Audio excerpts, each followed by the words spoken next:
And especially when during this time of holidays, when we're talking about trauma, when we're speaking on grief and storytelling and surviving, I think it's important to note that, you know, we are just as important as our loved ones.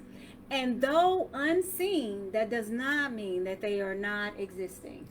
You know, I know, I know. It's like you. I mean, people say it.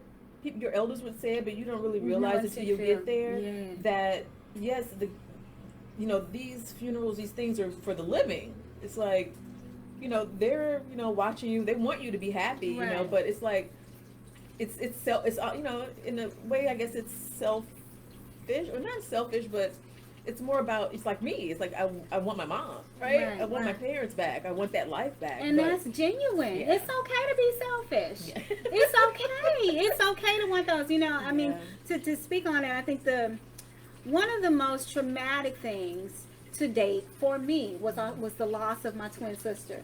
Right. So that was 2 years ago in 2020. So when I can remember, and it's deliberate.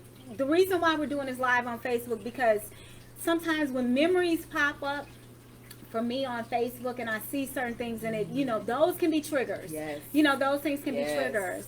But I remember I think it was the day after she passed, and one of the posts that I wrote was, she left me.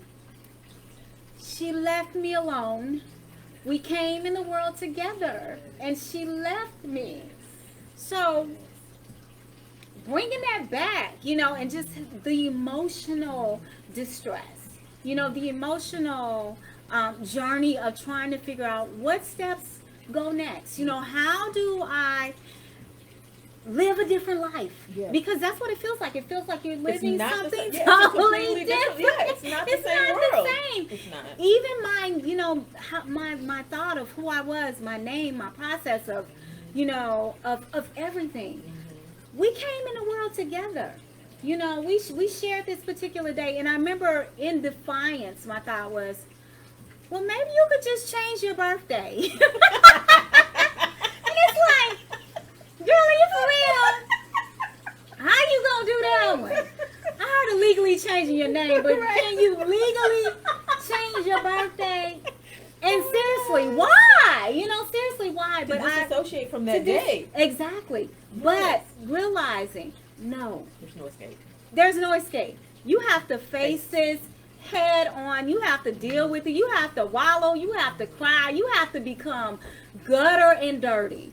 And God knows, I became gutter and dirty because I was trying to figure out my placement in this world, that where I thought I belonged, it changed.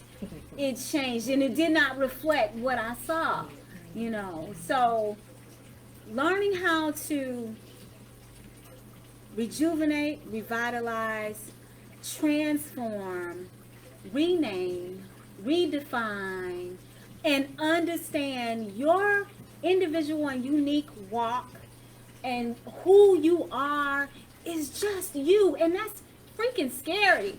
It's so frightening to realize, like, I'm really doing this by myself. I'm really doing this by myself. Yet, it gives us so much armor. It allows us to see just how powerful we are. You're so strong. You have this leadership, these wonderful, marvelous qualities in you that is unlike anything else. And it's undefined except for being who you are. It's Tigra. That's it. And that is just so monumental, in this path to healing, But like you say, it's almost like, you get buried in that grief, and it's